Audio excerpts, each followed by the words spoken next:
యేసుప్రభు సంఘాన్ని పోల్చిన విధానం, మన మధ్య కోరుకున్నటువంటి బాంధవ్యాన్ని గురించి విన్నాం.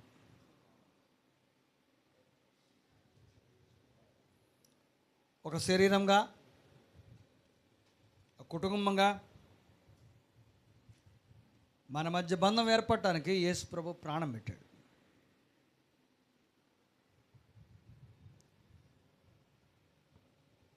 నన్ను రక్షించిన అదే రక్తం క్రీస్తునందున్న వేరొక సోదరునితో నన్ను ఐక్యపరిచింది.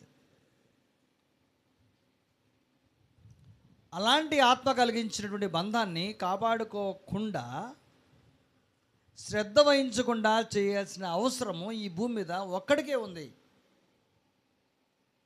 వాడెవరు? అపవాది. వాడు ఈ బాంధవ్యాన్ని చూసి సహించలేడు.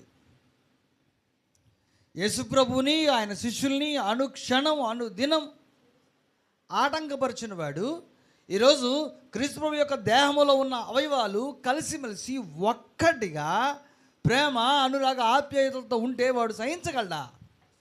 అందుకే మొదటి శతాబ్దం అయిన కొద్ది దినాల్లోనే ఆ మూలోప పాఠాలని కనుమరుగు చేశాడు. ఎలాగ సాధించాడు వాడు ఆ లక్ష్యం అని అంటే, ముఖ్యంగా దేవుని బిడ్డలైన వాళ్ళలో వాడు వాడే బాణం అపార్థాలు, మనస్పర్ధలు. అవి ఏర్పడటానికి పెద్ద కారణాలు అక్కర్లా, స్వల్ప కారణాలు చాలు. స్వల్ప కారణం.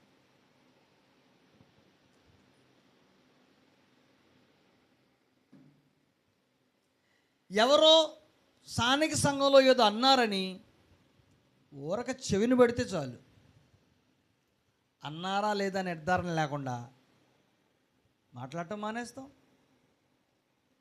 ఆరాధనకు రావటం మానేస్తాం, క్రాస్ చెక్ చేసుకోం. ఇలా అన్నారు, నిజమేనా, అవునా కదా? సరే అంటే కట్ చేసుకోవచ్చా బంధాన్ని? నిజంగా అన్నా సరే. కానీ సాతానుడు మన మధ్యలో అలాంటి ఆయుధాలు వాడుతూ వచ్చాడు.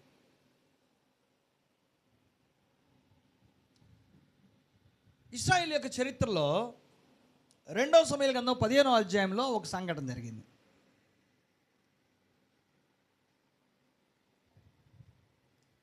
అదేంటంటే, దావీదు కుమారుడైన అబ్షాలోము తాను రాజు కావాలని ఉద్దేశంతో ప్రజల్ని తన వైపు తిప్పుకునే ప్రయత్నం చేశాడు.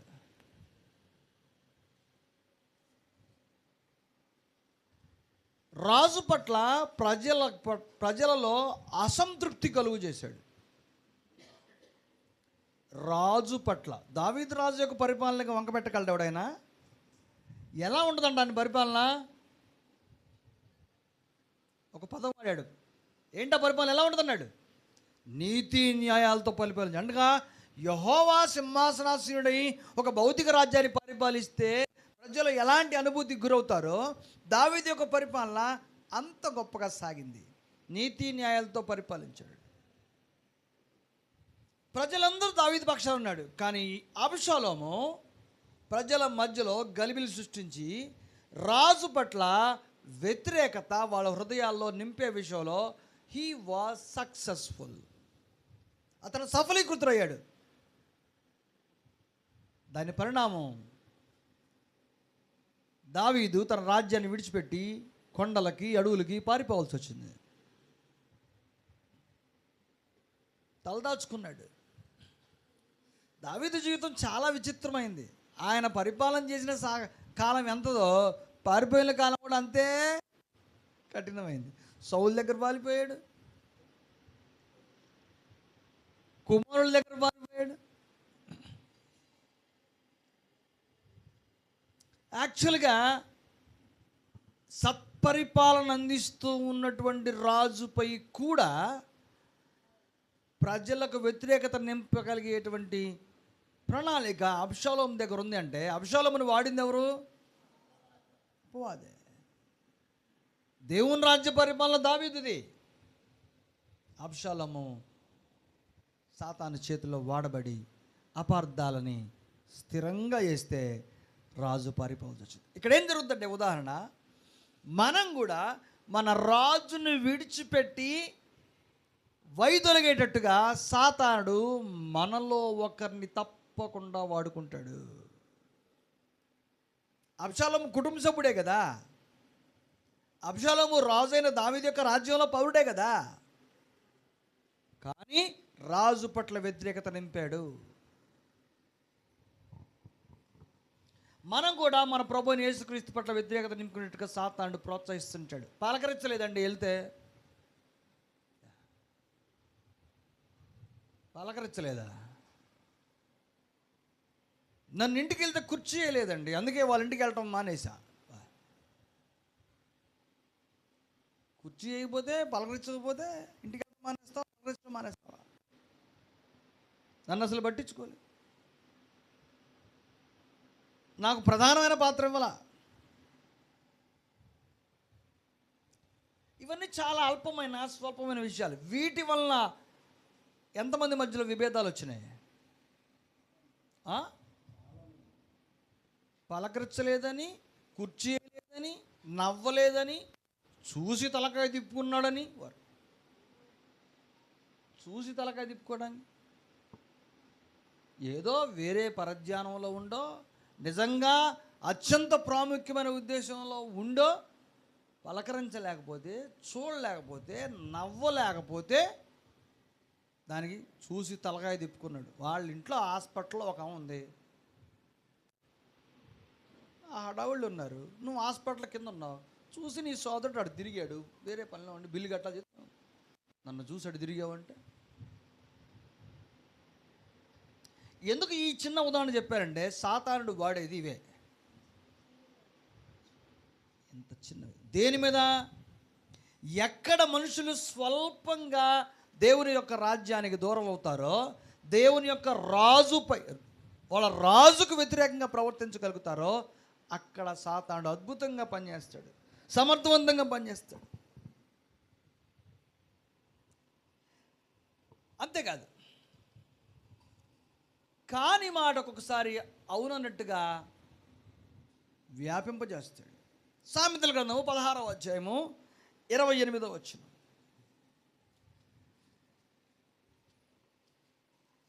సామెతల గ్రంథము 16వ అధ్యాయం 28. మూర్ఖుడు కలహము పుట్టించును, కొండెగాడు మిత్రభేదము కలుగు చేయను. కలహం పుట్టించేవాళ్ళు, మిత్రభేదం కలుగు చేసేవాళ్ళు, ఉద్దేశపూర్వకంగా వీడిని జరిగించేవాళ్ళు ఉన్నారంటారా లేదంటారా? సంఘంలో ఉన్నారా? లోకంలో ఉన్నారంటే ఓకే ఉంటారు, సంఘంలో కూడా ఉన్నారంటారా? ఉండొచ్చా, ఉంటారా? ఉండొచ్చు అంటే నీ వయసు చెబుతున్నావు, కానీ పెద్దవాళ్ళు అడిగితే తలకాయ నరిసిన వాళ్ళు చెప్తారు, సార్ ఉన్నారా, ఉంటారా? ఉంటారు, ఉన్నారు. అది సర్వసాధారణం. చూడండి,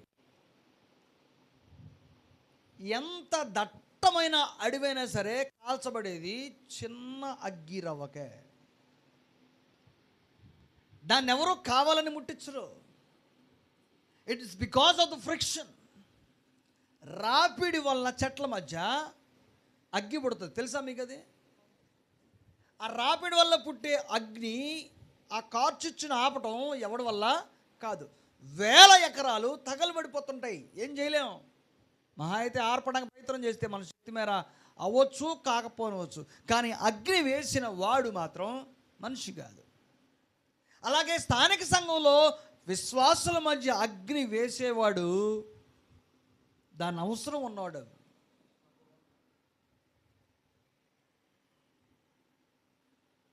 చిన్న పనే. ఈరోజు ఒక్క ఫోన్ కాల్తో భార్యాభర్తలను విడదీయచ్చు. పెద్ద కష్టమైన పని, ఒక ఫోన్ కాల్.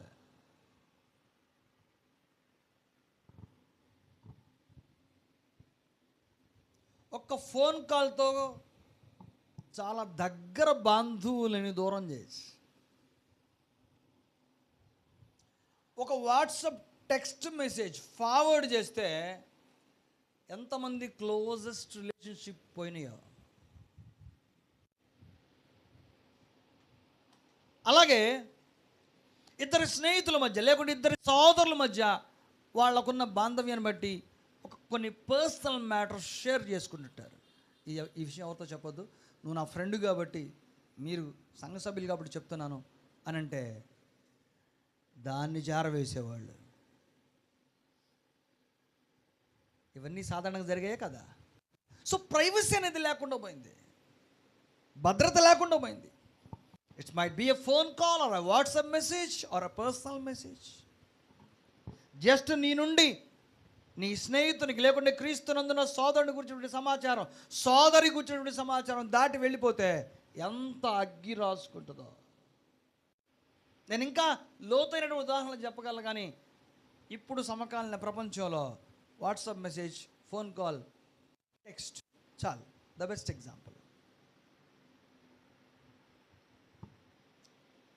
కాబట్టి అపార్థాలు, మనస్పర్ధలు సంఘాల్లో సర్వసాధారణంగా కలుగు చేసే అవసరత సాతానుకుంది. జాగ్రత్తగా ఉండాలి. We should always keep on cross checking every transfer data or content or contacts. నిర్ధారణ చేసుకున్న ఎవరి విషయంలో నిర్ణయం తీసుకోవడం మంచిది కాదు, కానీ చిన్న వాటిని మనమే నిర్ధారణ చేసుకొని మంచి బంధాలను తెంచుకోవటానికి అలవాటు చేశాడు సాతానుడు. ఈరోజు స్థానిక సంఘంలో ఎంతగా అపార్థాలు ఒక్కటి కాలేకపోతున్నాయో. కేవలం సోదరుల మధ్యలోనే కాదు, అది స్వార్థికుడి విషయంలో కూడా వాడతాడు. ఇంకొక అపార్థం, ఇంకొక సమస్య. కయ్యూను ఏబేలు మధ్య ఎంత పెద్ద ఎడం ఏర్పడింది, చంపుకునేంత. ఇంత కారణం ఏంటి? అసూయ. ఏమిటి అసూయ అంటే, దాని అర్పణను దేవుడు స్వీకరించాడు. ఏబేలు కయ్యూన్నేం అనలా, కయ్యూన్నేం సరిచేయలా. ఒరే అన్నయ్య, యెహోవాకు బలి ఇవ్వాలంటే నాలాగా ఇవ్వాలరా, నువ్వు ఇవ్వలేదు అనేమల్లా. వాళ్ళిద్దరి మధ్య ఏం సంభాషణ జరగలేదు. అతని మనస్తత్వం ప్రకారం అతను చేశాడు, ఇతని మనస్తత్వం ప్రకారం ఇతను చేశాడు, దేవుని మనస్తత్వం ప్రకారం దేవుడు చేశాడు. దానికి కయ్యూను ఎందుకు ఉలికిపాటు? అర్థమైందా? అసూయ కలిగింది. దేవుడు దాన్ని బట్టబయలు చేశాడు. నువ్వు సత్క్రియ చేసిన ఎడలా నీవు తల ఎత్తుకొనవా? అది సత్క్రియో కాదో తెలిసిన వాడెవడు అక్కడ ఆ చుట్టుపక్కల ప్రాంతాల్లో లేడు. ఉన్న ఒక్కడు చచ్చిపోయాడు. ఇంకెవరికో తెలియదు అనుకున్నాడు. తమ్ముడు ఎక్కడ అనేదాకా ఈ సమాచారం బయటికి రాదులే అనుకున్నాడేమో. అయినా దేవుడు క్లెయిమ్ చేశాడు.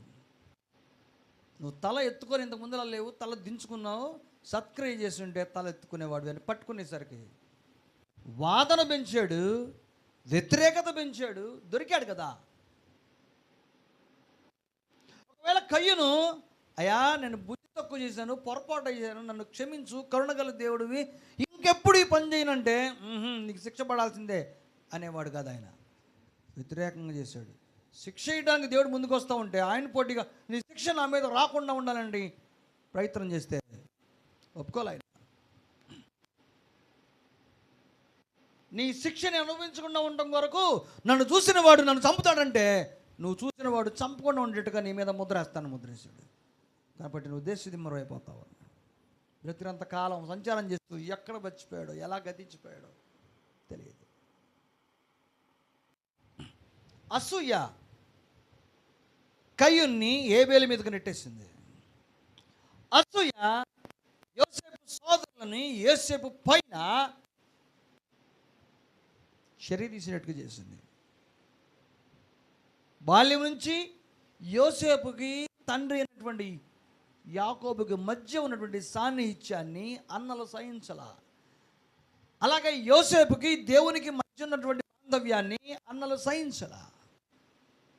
ఇది తెలిసిన వాడు యాకోబు పరిశీలన చేస్తూ ఉన్నాడు, కానీ భద్రపరుచుకుంటా కాపాడుకుంటా ఉన్నాడు తప్ప తన కుమారుడు తనకు దూరం అవటాన్ని మాత్రం ఆపలేకపోయాడు. సౌలుకి దావీదుకి మధ్య ఏం నష్టం జరిగింది? అసూయ.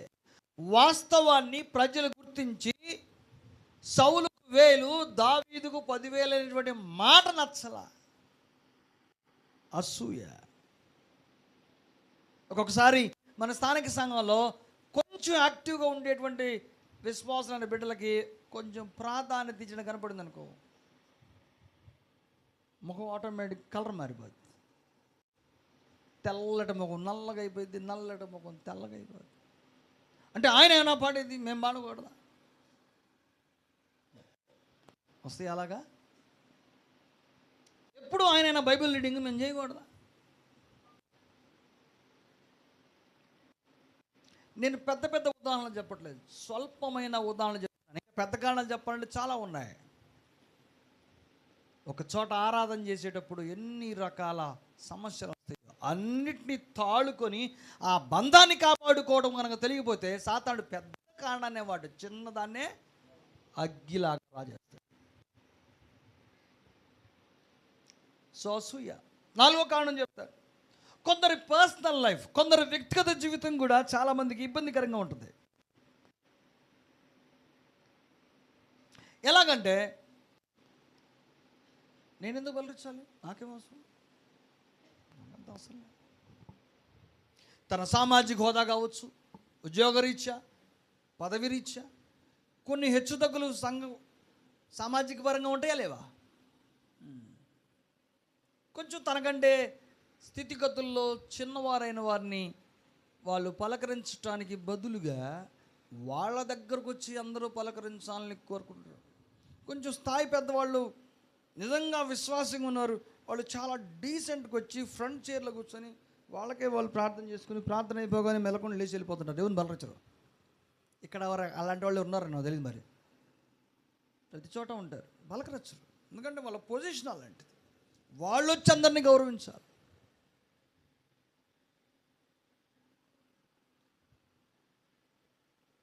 అదేమంటే నాకేం అవసరం, నేను ఇంకోళ్ళు బలరించాల్సిన, నన్నే ఇంకెవరిని వచ్చి బలరించాలి.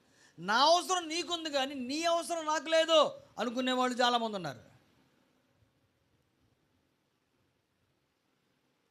అట్ట అనుకున్న వాళ్ళ సేవలే కోవిడ్లో సమాధులతోట బయటపడేసి వెళ్ళిపోయారు. అవునా కదా? బయటపడేశారు.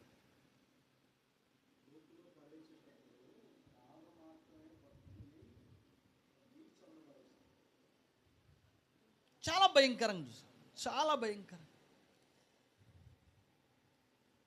ఆస్తులు పంచుకున్న వారసులు దాన సంస్కారాలు పంచుకోలేదా? అంతటి భయంకరమైన పరిస్థితులు సమాజానికి కళ్ళ కట్టినట్టుగా కనపడ్డాయి. మనం చూసాం.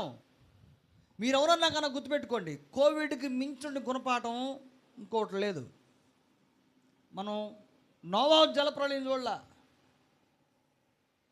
సొదొమ పట్టణం యొక్క కాల్చివేతను మనం చూడలే, వాటి గురించి కథలు విన్నాం, బైబిల్ స్టోరీస్ చూసాం.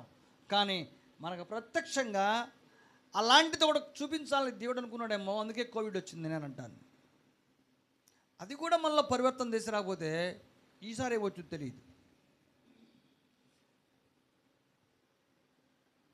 మిమ్మల్ని అందరినీ ఒక్క విషయం హెచ్చరిస్తున్నాను, లోకం యొక్క పరివర్తన గురించి దేవుడు ఎదురు చూడట్ల, సత్యవిరుద్ధంగా పనిచేసే వాళ్ళ గురించి దేవుడు ఎదురు చూడట్ల. ఆయన కుమారుని యొక్క రక్తం చేత అభిషేకించబడ్డ నీలో నాలో యేసుప్రభును సజీవంగా లోకానికి చూపించలేకపోతే, యోహాను సువార్త 13 దీనిని బట్టి మీరు నా శిష్యులని ఈ లోకం తెలుసుకుంటారు, నేను మిమ్మల్ని ప్రేమించినాగున మీరు ఒకరినొకరు ప్రేమించాలని చెప్పారు కదా. ఎందుకంటే దీనిని బట్టే లోకం మీరెవరో తెలుసుకుంటారు. మీరు నా శిష్యులని ఈ లోకం గుర్తించాలి. అలాగా యేసు ప్రభు శాశ్వత కాలం సజీవుడు అన్న సంగతి ఈ లోకం సాక్ష్యంగా నిలబడాలి.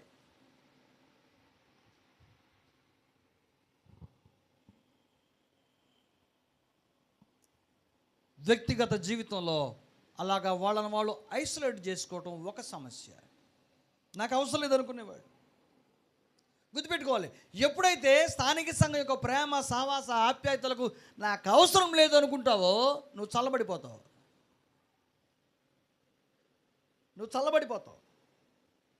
సంఘానికి దూరమైన ప్రతి విశ్వాసి బలహీనమైన వాడే. ఎంతమంది బలహీనలైనారో, ఎంతమందిని మళ్ళీ ఎల్లు పిలుచుకొచ్చుకున్నా సరే మళ్ళా తిరిగి పూర్వ విశ్వాసాన్ని కోటగట్టుకోలేక విశ్వాసంలో అంతరించిపోయారు. సో సహవాస ప్రేమల బాంధవ్యాల్ని పాడు చేసి చెడగొట్టాల్సినటువంటి అవసరము ఒక్కడికే ఉంది. వాడు సాతానుడు. వాడు విశ్వాసుల మధ్య అత్యంత అల్పమైన స్వల్పమైన కారణాలు జ్వాలగా రగిలించి కార్చిచ్చులాగా రేపి బాంధవ్యాన్ని చెడగొడతా ఉంటాడు, లేదా బాంధవ్యం ఏర్పడకుండా చూస్తాడు.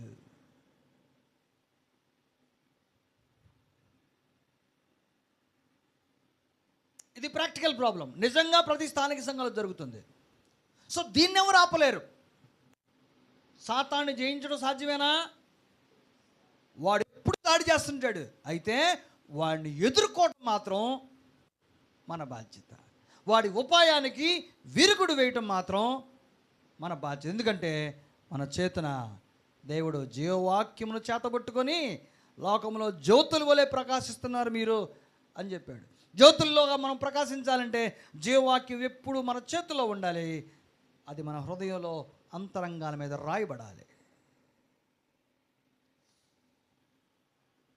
కాబట్టి సాతాను కలుగు చేసే ఈ సమస్య నుండి మన బాంధవ్యాన్ని ఎలా కాపాడుకుంటావు, ఎలాగ ప్రొటెక్ట్ చేసుకుంటావు? వాడు అపార్థం ముఖ్యం కాదు, నా సోదరుడితో నాకు కావాల్సినటువంటి బాంధవ్యం ముఖ్యం. ఎందుకంటే ఇది ఆత్మ కలిగించే ఐక్యత. యూదులైనను, గ్రీసు దేశస్తులైనను, దాసులైన, స్వతంత్రులైనను ఇలాంటి భేదమేమీ లేకుండా క్రీస్తు రక్తం చేత ఏర్పరచబడ్డ ఈ బంధాన్ని ఎంత జాగ్రత్తగా కాపాడుకోవాలి.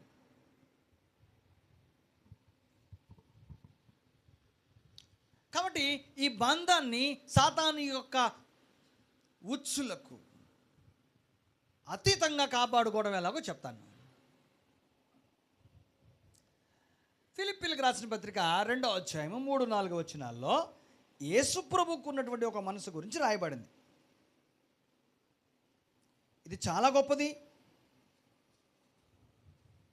ఫిలిప్పీలకు రాసిన పత్రిక 2వ అధ్యాయం.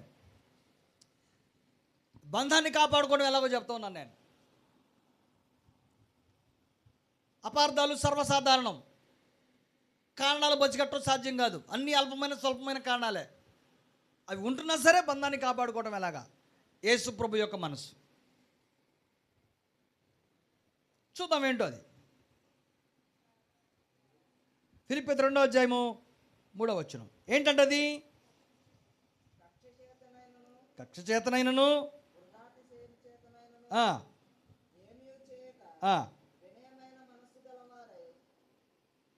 చదవండి.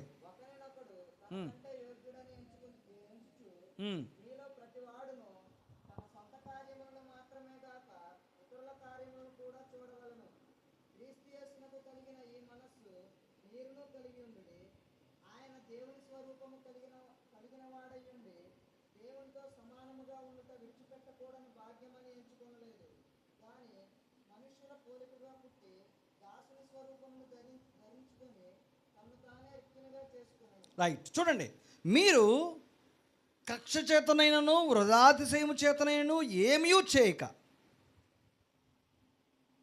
మరేం చేయాలట? మనలో ఏదో కొన్ని స్వభావాలు కోరుకుంటున్నాడు. వినయమైన మనస్సు గలవారై ఒకరినొకడు తనకంటే యోగ్యుడని ఎంచుచు. ఏం ఉపయోగపడుతుంది ఇక్కడ? ఎవరిది వినయ మనస్సు? ఇప్పుడు 5వ చెబుదాం. క్రీస్తు యేసునకు కలిగిన ఈ మనస్సు మీరును కలిగి నుండి ఏం చేశాడంట ఆ మనసుతో ఆయన దేవుని స్వరూపము కలిగిన వాడై ఉండి దేవునితో సమానముగా ఉండుట విడిచిపెట్టకూడని భాగ్యమని ఎంచుకొనలేదు కానీ మనుషుల పోలికగా పుట్టి దాసుని స్వరూపం ధరించుకొని తన్ను తానే రిక్తునిగా చేసుకొని. యేసుప్రభు యొక్క మనస్సు మనలో ఉంటే బాంధవ్యాన్ని కాపాడుకోవడానికి ఎంతో ఎక్కువగా అన్నిటికీ ప్రయోజనకరంగా ఉంటుంది. ఇక్కడ ప్రధానంగా మనం గమనించాల్సింది ఏంటంటే, ఒకరినొకడు తనకంటే యోగ్యునిగా ఎంచుకునే మనసు ఎవరికైతే ఉంటుందో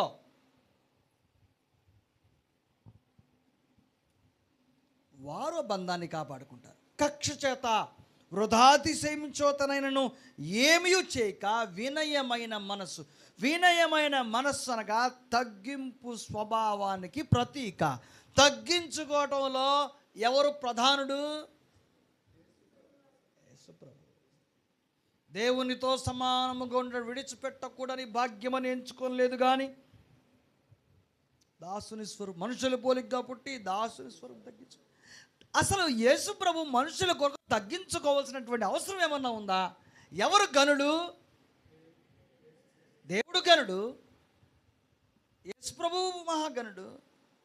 ఎవరి కోసం ఆయన తగ్గించుకుంది? గనులైన వారి కోసమా, అల్పులైన వారి కోసమా? తన్ను తాను తగ్గించుకునే విషయం ఆయన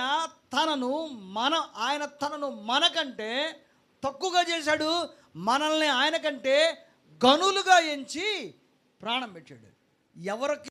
యేసు ప్రభుకి మనం అంటే చాలా విలువ, మన ఆత్మలంటే చాలా విలువ. మన ఆత్మలు ఎక్కడ ఉండాలి? ప్రభు యొక్క ఉద్దేశము నిత్యత్వంలో ఆయనతో పాటు ఉండాలని. అందుచేత అత్యంత విలువైన ఆత్మలుగా ఎంచినటువంటి మన ఆత్మల కొరకు ఆయన తను తాను తగ్గించుకున్నాడు, దాసుని స్వరూపం ధరించుకున్నాడు, విమోచన కొరకు ప్రాణం పెట్టాడు. ఇక్కడ మనకు అర్థమయ్యే భాషలో మన ప్రాబ్లం ఏమిటి అని అంటే, ఒక్కనిన్నొకడు తనకంటే యోగ్యుడని ఎంచుకో, యోగ్యుడని ఎంచుకో. కానీ మనం దాని గురించి ఆలోచించాం, అస్సలు ఆలోచించాం. మన పని కాదు అది.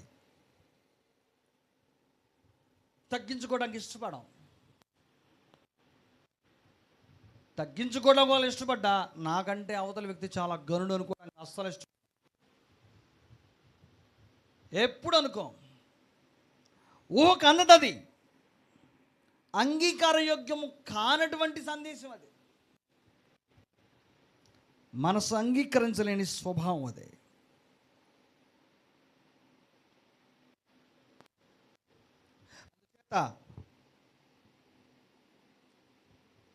మనము ఏక మనస్కులగున్నట్లు ఇలాగా చేయాలన్నాడు.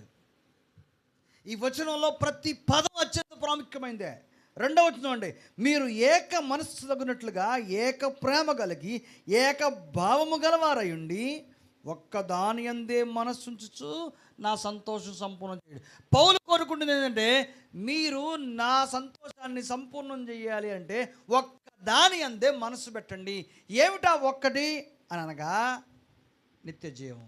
ఏక మనస్కులగినట్లు ఏక ప్రేమ కలిగి ఏక భావం, ఏక మనసు, ఏక భావం, ఏక తాత్పర్యం అని కొరింథీ పత్రికలో కూడా అధ్యాయంలో చాలా స్పష్టంగా చెప్పినటువంటి ఆ అన్యోన్యత, ప్రేమ సహవాసాలు సంఘములో ప్రభువు చూడాలని ఆటపడుతున్నాడు, ఎదురు చూస్తూ ఉన్నాడు.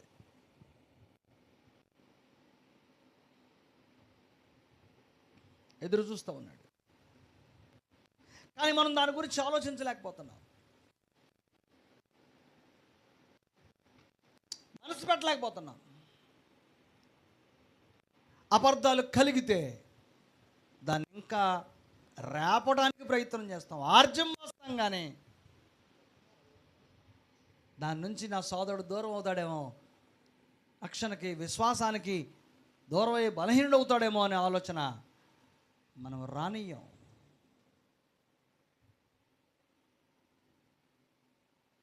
ప్రియమైన వాళ్ళారా,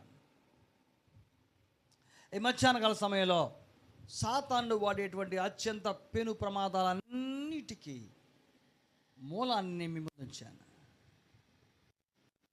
చాలా విషయాలు చెప్పాలని మనసు నాకుంది, కానీ ప్రధానంగా నాకంటే ఎదురున్నటువంటి సోదరుడు గనుడని నువ్వు ఎంచగలిగితే, నీకంటే గొప్పవాడు ఎంచగలిగితే, నేను తగ్గించుకోవాలని ప్రభువు యొక్క మనసును బట్టి నువ్వు చూడగలిగితే, గొప్పవారికి గౌరవం ఇవ్వటం మన సమాజంలో ఒక సంస్కృతి. ఇస్తాం లేదా? మనకంటే గొప్పవాళ్ళంటే నువ్వు మొదట అలా ఎంచు, నీ సోదరుడిని గనుడని ఎంచు, గొప్పవాడని ఎంచు. ఎంచితే ఆయనతో పాటు ఏక మనస్కుడు అయ్యి ఏక ప్రేమ కలిగి ఉండటానికి, ఏక భావం కలిగి ఉండటానికి, అలాగే దాన్ని బట్టి పౌలు యొక్క సంతోషం సంపూర్ణం చేయబడుతుంది. దేవుని యొక్క సంతోషం కూడా సంపూర్ణం చేయబడుతున్న విషయాన్ని మర్చిపోకూడదు.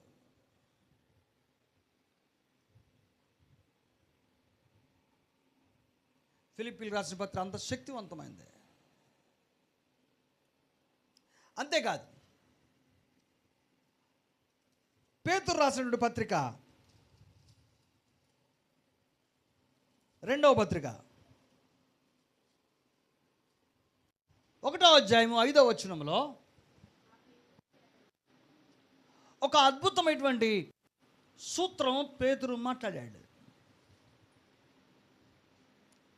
ఈ హేతు చేత మీ మట్టుకు మీరు పూర్ణ జాగ్రత్త గలవారై ఏం వహించాలట? ఆత్మ కలిగించే ఐక్యతను కాపాడుకోండి యందు శ్రద్ధ అని ఎఫెసీ పత్రికలో చెప్పేటువంటి పరిశుద్ధాత్మ ఇక్కడ మీ మట్టుకు మీరు పూర్ణ జాగ్రత్త కలవారాయి. దేనికోసం పూర్ణ జాగ్రత్త కలవారాయి అంటే బాంధవ్యాన్ని ఏమాత్రం తెగనియ్యవద్దు. అపార్థాలు కలుగు చేయడం, మనస్పర్ధలు కలుగు చేయడం సాతాను యొక్క ఉచ్చు, అవి కలుగుతూనే ఉంటాయి. వాటిని మీరు జయించాలి. దుష్టుని జయించాల్సిన బాధ్యత మన పైన ఉంది. కాబట్టి మీ మట్టుకు మీరు పూర్ణ జాగ్రత్త కొలవారై మీ విశ్వాసమునందు సద్గుణమును, సద్గుణమునందు జ్ఞానమును, జ్ఞానమునందు ఆశానిగ్రహమును, ఆశానిగ్రహమునందు సహనమును, సహనమునందు భక్తి, భక్తి యందు సహోదర ప్రేమ, సహోదర ప్రేమ యందు దయను అమర్చుకొనుడి. ఇవి మీకు కలిగి విస్తరించిన ఎడలా, ఇప్పుడు ఈ మాట రాసుకోండి, ఏం చేయాలట? విస్తరించటం. జాగ్రత్త కలిగి ఉండటం, శ్రద్ధ కలిగి ఉండటం, ఏక మనసు, ఏక ప్రేమ, ఏక స్వభావం గలవారై ఉండటం, కలిగి విస్తరించటం. పరిశుద్ధ గ్రంథంలో క్రొత్త నిబంధనలో మరి విశేషంగా ఒకనినొకడు, ఒకనికొకరు అనే మాటలు ఒక 50 సందర్భాల్లో కనబడతాయి. ఒకనికొకడు, ఒకనినొకడు. ఈ లోకానికి యేసు ప్రభు పరిచయం చేయడానికి వచ్చింది అదే. ఆయనకు ముందు ధర్మశాస్త్ర సంబంధమైన కాలంలో దేవుడు ఉన్నాడు, కానీ మనుషుల మధ్య ప్రేమ, సహవాసాలు, లేకుంటే స్నేహాలు, క్షమాపణ, ఈ గుణాలు లేవు. దైవికమైన కార్యాల్లో పాల్గొనేవాళ్ళు, కానీ ఇది సాంప్రదాయంలో భాగం. ధర్మశాస్త్రాన్ని చట్టపరంగా వాళ్ళు నెరవేర్చడంలో భాగమే, కానీ బంధాలని, బాంధవ్యాన్ని కాపాడుకునేటువంటి అవసరత కానీ, ఆ బోధ కానీ ఆ మధ్యలో వారికి ఆ రోజు లేదు. కానీ యేసు ప్రభు ఈ లోకానికి వచ్చింది అది ప్రత్యేకంగా బోధించడానికి, క్రియాశీలకంగా చూపించడానికి. మీ మట్టు మీరు పూర్ణ జాగ్రత్త కలవారై విశ్వాసమునందు సద్గుణము, సద్గుణమునందు జ్ఞానము, జ్ఞానమునందు ఆశానిగ్రహము, ఆశానిగ్రహమునందు సహనము, సహనమునందు భక్తి, భక్తి యందు సహోదర ప్రేమ, సహోదర ప్రేమ యందు దయ. ఇవి ఉంటే సహోదరులు నీకు విరుద్ధంగా ఏం చేసినా సహించగలుగుతావు, భరించగలుగుతావు. తనను నీకంటే గనుడుగా, గొప్పవాడిగా ఎంచగలుగుతావు. దేవుని కారణాన, ప్రభు అయిన క్రీస్తు యేసు యొక్క రక్తం కారణాన అతని బలహీనతల నుంచి దాన్ని విడిపించడానికి, ఈ బంధాన్ని కాపాడుకోవడానికి నువ్వు జాగ్రత్త వహిస్తావు.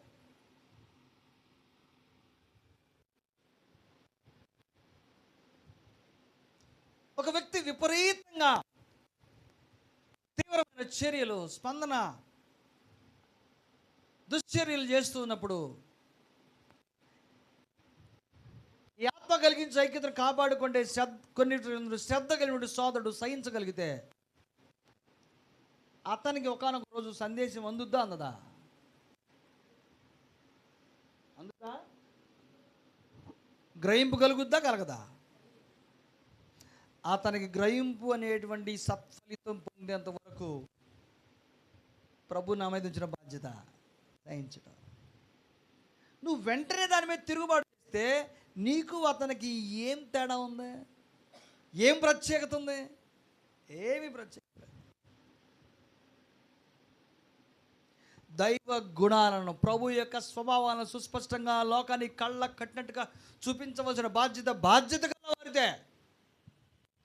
ప్రభు నిత్యం సహించాలనుకున్న వారికి మాత్రమే, అంతేగాని తిరుగుబాటుదారుల కోసం మాత్రం కాదు. యేసు ప్రభు తిరుగుబాటు చేయలే. శాంతాన్ని, స్వభావాన్ని, దయను, ప్రేమను ఈ లోకానికి పరిచయం చేయడం కొరకు వచ్చిన ప్రభువు ప్రాణం పెట్టి దాన్ని చూపించగలిగాడు. ఆ బంధం ఏర్పడకుండా సాతాను నిరంతరం యుద్ధం చేస్తూ అల్పమైన స్వల్పమైన కారణాలు విశ్వాసుల మధ్యలో సృష్టిస్తూ భేదాలని ఊవెత్తుకు తీసుకెళ్తున్నాడు. మీలో ఎవరైనా సరే ఒకప్పుడు అపార్థం వల్ల, అసూయ వల్ల విడిపోయి కొంతకాలం అయి మళ్ళా కలిసిన వాళ్ళ అనుభవం ఎవరికైనా ఉందా మీలో?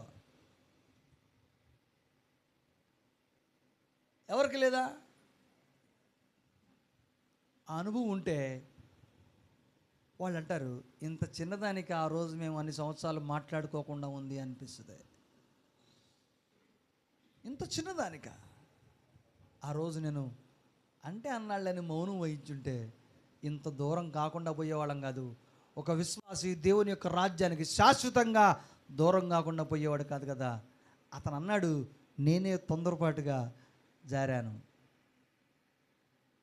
నేను సహించి ఉన్నట్లయితే, ఆత్మ కలిగించే ఐక్యతను కాపాడుకుంటే ఎందు నేను కనుక శ్రద్ధ పెట్టి ఉన్నట్లయితే, ఆ బంధాన్ని పరిరక్షించుకునే బాధ్యత నేను తీసుకున్నట్లయితే ఇంత నష్టం సంఘానికి వాటిల్లకుండా ఉండును కదా అని తర్వాత పశ్చాత్తాపడ్డ వాళ్ళు చాలామంది ఉన్నారు.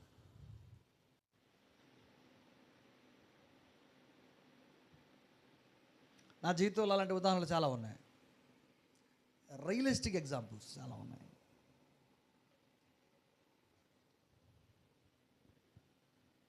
ఎంత పెద్ద సమస్య అయినా సరే దేవుడే స్వయంగా పరిష్కరిస్తాడు అంతే. నువ్వు దానికోసం ఎత్తులు పై ఎత్తులు వేయాల్సిన అవసరం ఏమీ, నీ తెలివితేటలు వాడాల్సిన అవసరం ఏమీ లేదు. దేవుడు అంత ఖాళీగా కూర్చోడు తన విశ్వాస ఇబ్బందుల్లో ఉంటాయి. కాకుంటే నువ్వు అనుకున్న సమయానికి కాదు, కానీ దేవుడు అనుకున్న సమయానికి ఖచ్చితంగా అది పరిష్కారం అవుతుంది. ఈలోగా నీ ఆత్మీయ జీవితం మెరుగుపరచబడదు.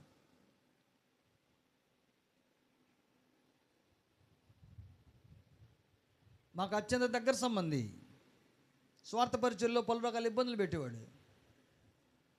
ఒకనొక సందర్భంలో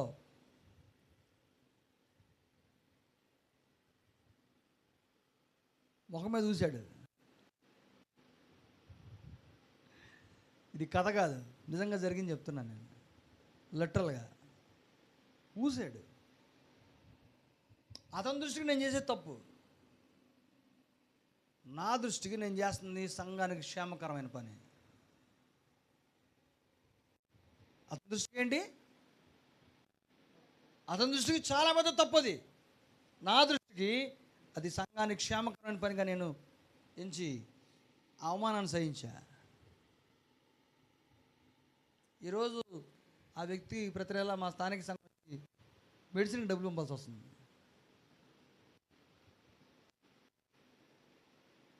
ఎవరు నష్టపోయారు? ఎవరు నష్టపోయారు? మనమే నష్టపోలా. తను నమ్మిన బిడ్డల్ని దేవుడు సముచితమైన స్థానంలో ఉంచి తన మహిమార్థమై వాడుకుంటాడు. అయితే నువ్వు చేయాల్సిందల్లా,